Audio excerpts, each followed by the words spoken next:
शादी की पहली रात थी। सुहाग सेज पर सजी दुल्हन अपने पति के साथ नए जीवन की शुरुआत के सपने देख रही थी। तभी उसका पति स्वादिष्ट भोजन का थाल लेकर कमरे में आया और कमरे में उस भोजन की खुशबू फैल गई। दुल्हन ने मुस्कुराते हुए कहा, क्यों न मांझी को भी बुला लेते, हम तीनों साथ में भोजन करेंगे। पति ने हंसते हुए कहा, छोड़ो, माँ खाकर सो गई होंगी। आओ, हम प्यार से खाना खाते हैं। दुल्हन ने फिर कहा, नहीं, मैंने मांझी को खाते हुए नहीं देखा, उन्हें बुला लेते हैं। इस पर पति ने झुंझलाते हुए जवाब दिया, तुम क्यों जिद कर रही हो? माँ शादी के कामों से थकी होंगी, सो गई होंगी, जब जागेंगी तब खा लेंगी। आओ, हम अपना खाना खाते हैं। यह सुनकर दुल्हन को एक अजीब सा एहसास हुआ। उसने सोचा कि जो व्यक्ति अपनी माँ का ख्याल नहीं रख सकता, वह भला मेरे लिए कितना संवेदनशील होगा। इस बात ने उसे अंदर तक झकझोर दिया। उसने उसी रात अपने जीवन को लेकर एक बड़ा फैसला लिया और कुछ समय बाद उसने अपने पति से तलाक ले लिया। समय बीतता गया।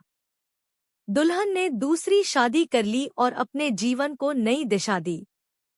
उसका नया परिवार उसे प्यार और सम्मान देता था।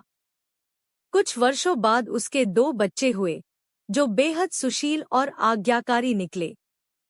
उधर उसका पहला पति भी दूसरी शादी करके अपनी जिंदगी जीने लगा।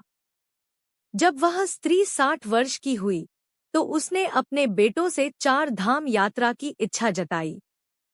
बेटे तुरंत तैयार हो गए और मां को लेकर यात्रा पर निकल पड़े। एक दिन यात्रा के दौरान भोजन के लिए वे रुके। बेटों ने मां के लिए भोजन परोसा और उसे खाने का आग्रह किया। तभी स्त्री की नजर एक भूखे और गंदे वृद्ध पुरुष पर पड़ी, जो बड़ी कातर निगाहों से उनके भोजन की ओर देख रहा था। स्त्री का दिल पिघल गया। उसने अपने बेटों से कहा, पहले इस वृद्ध को नहलाओ, साफ कपड़े पहनाओ, फिर हम सब साथ में भोजन करेंगे। बेटे जब उस वृद्ध को नहलाकर और कपड़े पहनाकर लाए, तो स्त्री उसे देखकर चौंक गई। वह वृद्ध कोई और नहीं, बल्कि उसका पहला पति था, जिससे उसने सुहागरात को ही तलाक ले लिया था। स्त्री ने वृद्ध से पूछा, तुम्हारी यह हालत कैसे हो गई? वृद्ध ने नजरें झुकाकर कहा, मेरे अपने ही बच्चे मुझे भोजन नहीं देते, मेरा तिरस्कार करते हैं और आखिरकार मुझे घर से बाहर निकाल दिया। स्त्री ने गहरी सांस लेते हुए कहा, मुझे इस दिन का अंदेशा उसी रात हो गया था, जब तुम अपनी माँ को खाना खिलाने के बजाय वह स्वादिष्ट थाल लेकर मेरे पास आ गए थे।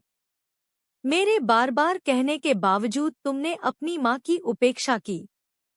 आज तुम उसी का फल भोग रहे हो। स्त्री की बात सुनकर वृद्ध की आंखें भर आईं। उसने महसूस किया कि जो व्यवहार उसने अपनी माँ के साथ किया था, वही उसके बच्चों ने उसके साथ किया।